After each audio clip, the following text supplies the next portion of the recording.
Ние сега продолжуваме со политичкиот дел од утринската, иако со гледачите веќе заклучивме дека за жал се е политика, секаде е навлезена, дури онаму каде што не би требало, како што на пример образованието. Тоа ќе е и нашата денешна тема. Домаќин на овој разговор, на оваа дебата ќе е Бојана Димитриевска-Марковска, а нејзин гостин Ѓорги Илиевски, виш просветен инспектор во пензија, со акцент на пензија, затоа што не сте дел од овој образовен процес во моментов. Добро ви утро и на двајцата. Јас само за почеток сакам да ве прашам, цел живот сте во просветата, цел живот сте во образованието, сигурно сте биле сведоци на секакви моменти, на некои поуспешни, на некои понеуспешни. Како вие би ја оценили, како би ја нарекле оваа состојба во која што во моментов е нашето образование? Па вака морам да прво добро утро и на вашите гледачи и на почеток една целосна подршка на новинарот Матеја Петровски, кој што поставува во наводници непријатни прашања, а очекувам од вас да ми поставите непријатни прашања, затоа што сме должни пред нашите гледачи, пред македонската јавност. Оние луѓе што се чисти, нема непријатни прашања за нив, така? Нема. Треба да се даде одговор како што треба, затоа што е должност на сите овие владини функционери и други.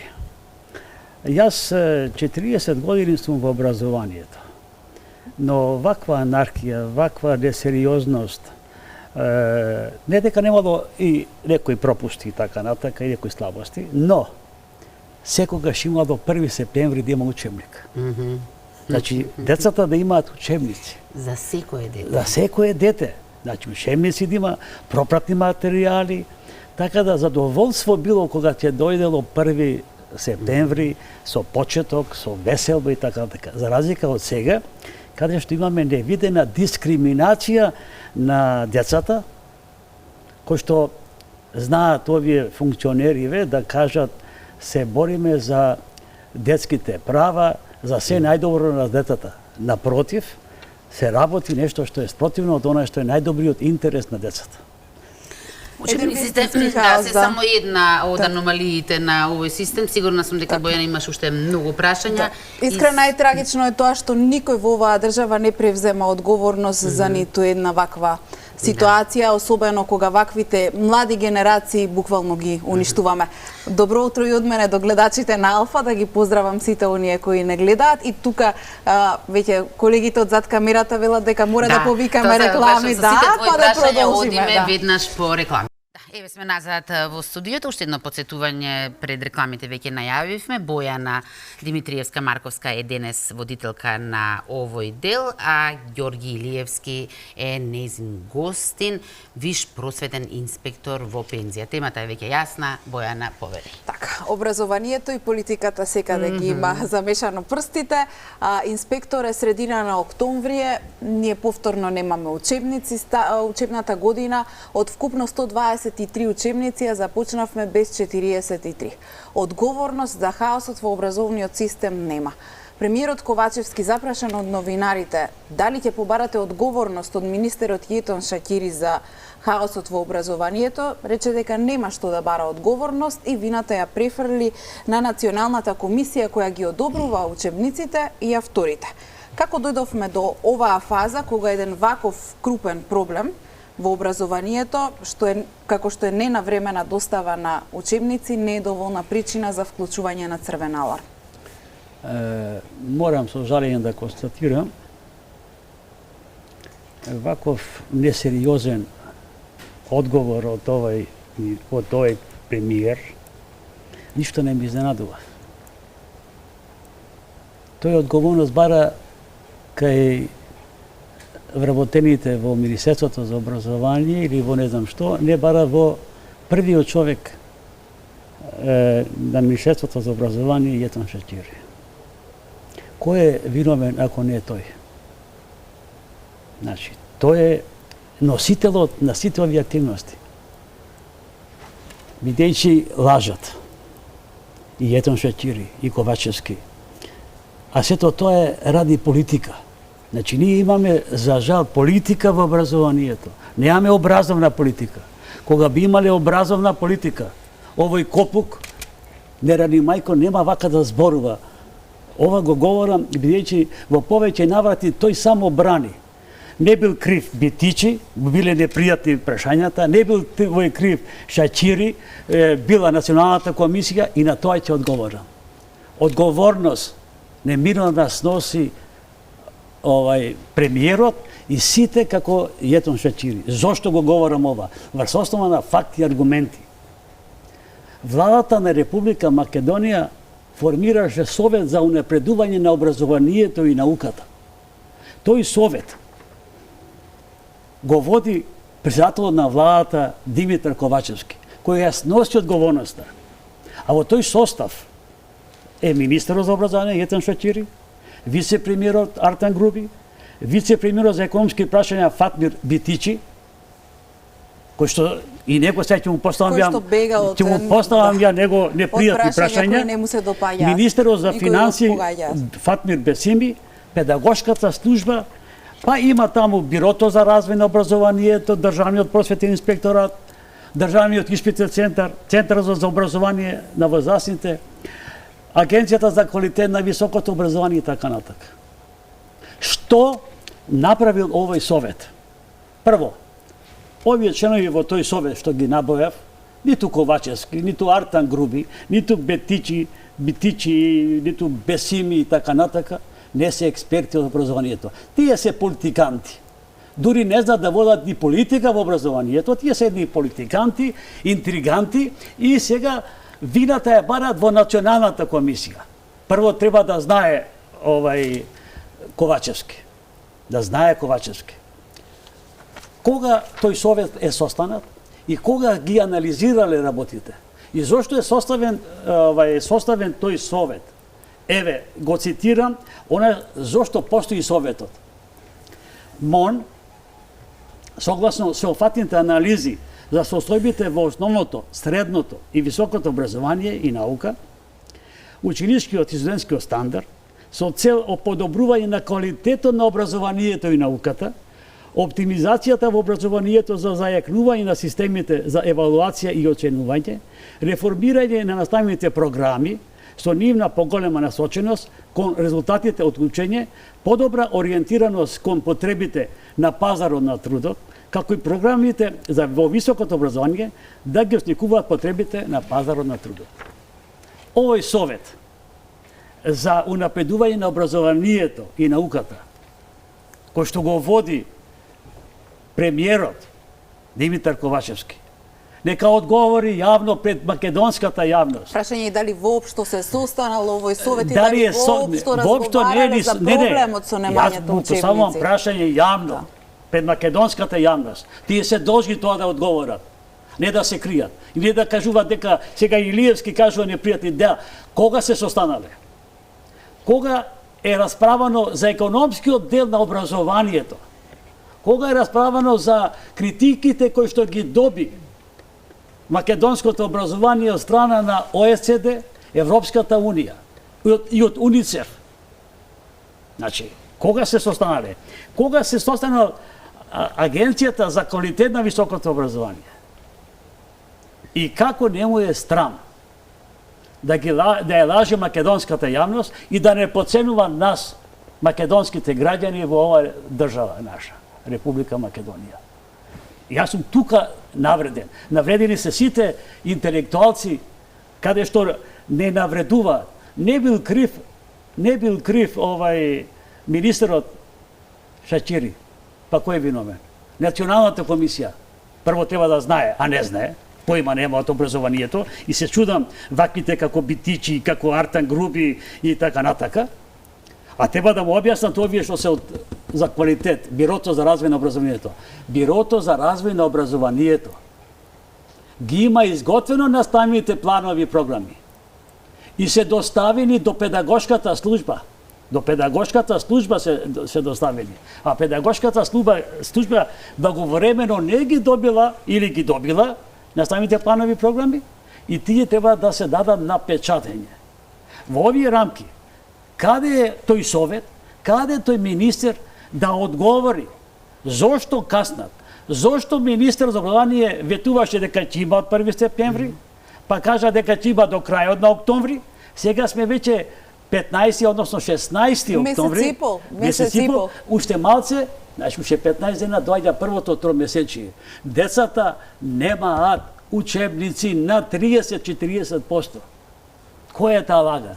И каде бараме одговорноста? Јас сум свесен дека од овие копуци нема одговорност. И затоа треба да си одат. А тоа треба да знае македонската јавност. Инспекторе, учебници по историја може и да нема до крајот на учебната година. За 7, 8 и 9 одделение, барем според информациите кои ги добила агенцијата, односно Комисијата за дискриминација во одговорот од Министерството за образование, стоело дека учебници може и да нема се до оној момент додека проблемот не го реши Историската комисија меѓу Македонија и Бугарија. Сега доаѓаме до оној момент дека учениците станаа заложници на билатерални спорови. Зарем за ова некој не треба да сноси одговорност? Прво, Комисијата со месеци тапка во место, нема никаква активност, не се ни гледа дека ќе има некаква активност, зашто и таму политиката ги меша прстите, премиерите на државите ги диктираат темпото како да работи таа комисија. Знаете што, затоа ни се смеја нас, како држава, која што сме анархична. Европа не сака, ако Европа не сака, а тоа холанѓаните многу добро го знаат, сум имал средба со господата од Холандија, амбасадорот. Тие велат дека се е кај вас политика. Политика во образованието, политика во економијата, политика во здравството, се е политика. Ние немаме образовна политика. Образовна политика која што треба да се знае за во овакви ситуации, во една нормална, во една правна држава, се поднесуваат оставки. Нема во странство, во премиер губи и одговорност има ако купил нешто со службена картичка, дали доручек или не знам што. А овдека нема никаква одговорност. Тоа го нема никаде. Најстрамно е нешто кога лажат најдобриот интерес на државата. Јас се чудам на една работа. Комисијата за спречување и заштита од дискриминација, председателката Бендевска кажа дека ќе се поднеси. И час поскоро треба. Да, и јас сум малку изненаден од таа комисија и од председателката. Ќе се поднесе, нема што ќе. Туку таа треба се поднесе. Нема право никој да се игра со децата. Јас во мојата книга Воспитанието и образованието за правата на децата, Конвенцијата за правата на децата, кој е меѓународен документ, каде што Република Македонија го има ратификувано, тоа е во вид на закон. Се прекршува. Во даденава ситуација, да знае Ковачевски, да знае Етон Шачири, кој што ништо не знае. Кај него имаме образовен криминал. Знаете дека тој има наставно научно звање доцент, кој што таа докторска, кој што е завршил во Тирана, пред да му се нострифицира, Рамиз Мерко му дава наставно научно звање доцент. Вие знаете дека Рамиз Мерко е вореден професор со фалсификат, со не нострифицирана диплома. И ред други такви имаме над 800. Имаме и во Министерството за образование, имаме во владата, имаме пратеници. И за каква одговорност станува збор? Тоа е хаотично нешто. Хаотично нешто. И сега да ги лажеме родителите, да се снаоѓат како знаат и умеат. Што рековте вие, мора нешто да фотокопира, да направат и сега и тоа е незаконски. Незаконски е тоа. И сега пазите, согласно законот за учебници, учебникот е основно средство. И тоа го немаме. Тоа е, значи, најголемата дискриминација што се прави на децата. Јас се чудам. Се јавува комисија за дискриминација, но каде е народниот правобранител, кој што има должност, законска должност има да ги штити интересите на децата? Каде е Хелсинскиот комитет? Каде се тие комисии кои што се формирани за борба против дискриминацијата? кои што постојат и во Министерството за труд и социјална политика, има и во Министерството за правда. Не функционираат, а земаат пари. И тоа се видни луѓе. Јас во една дадена прилика ги кажав кои се тие луѓе. Значи, едноставно, ова е невиден хаос. Јас сум 40 години во образованието. Пишувам, анализирам, творам и уште творам. И уште ги барам сите овие работи кои што треба да се знае. Тој вели дека Националната комисија за учебници ја формирал исто овај Димитар Ковачевски со решение број 14.1979 од 2 март 2022 година. Знаете кои се во таа комисија, Национална комисија? Партиски луѓе од СДСМ и од ДУИ. Еве, као пример, за председател е професор доктор Јованка Лазаревска Станчева од Филолошкиот факултет. За членови од високообразовните институции, од областа на јазиците, пазите, кои што треба да гледат македонскиот јазик, читанката и така натака. Зошто во 6 студенија ја нема историјата, потеклото на јазикот на македонците? Е професор Симон Саздов од Филолошкиот факултет, професорката Елена Јованова Грујовска, директор на Институтот за македонски јазик. Сега полесно му е можеби на Ковачевски вината да ја префрли на овие луѓе кои се тотален анонимус во јавноста. При тоа илузии адеми, но потешко е да побара одговорност од коалициониот партнер. Не може, ќе му падне владата. Ќе му падне владата. До тој момент доаѓаме. Тој не може да му каже на Груби ништо, бидејќи Груби потпишал за неговата сопруга да зема за волтаици и така натака, во кај беше тоа, во Валандово и така натака. Потпишал. И сето тоа е непотизам. За сето тоа знае македонската јавност, институциите, а посебно сакам да кажам меѓународните институции. Сега споменавте тужбата од Комисијата за заштита од дискриминација, се уште не е доставена, но барем според најавите од председателката на комисијата, таа ќе биде испратена до судот, со оглед на тоа што споменавме дека политиката е навлезена сегде, а особено во судството, судиите имаат врзани раце, како очекувате да се развива работата и во чива корист да пресуди судот? Прво, јас мислам, не се сите суди подкупливи, криминални или повлијани. Се надевам дека и тие суди се родители на деца и така натака. Ова е недопуштиво нешто. Ова е системски криминал во образованието. И ја охрабрувам Бендеска. Не ќе пуштиме, него требаше досега да биде пуштено. Затоа и народниот правобранител, каде што имаме за детските права. Значи, и тие за таја. Затоа и Хелсинскиот комитет. Да не зборуваме за овие комисии кои што се од дискриминација. Затоа што ова е невиден мобинг на децата, на родителите. Жално е нешто што родителите контактираме. Мораме ова да го фотокопираме, добиле искинати учебници и така натака. Наставниците, жално нешто. Јас би сакала тука се надоврзам и на нашите граѓани. Често пати ја имаме оваа тема, затоа што учебници нема само месец и пол, трета година веќе нема учебници. Има еден континуитет. Нема учебници за секој дете и сега вие рековте интелектуалците сте навредени, секој ден граѓанин е навреден од ова што се случува, затоа што секој некој има или дете или внуче. Да. И поставуваат едно многу логично прашање гледачите, а тоа е: ако веќе овие не се способни да отпечатат учебници, зошто тогаш не се користат до тогаш старите? Знаеме зошто, но кому не му одговара тоа? Прво, знаете дека сакам да бидам реален.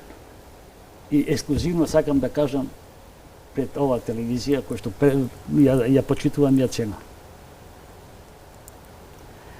Историјата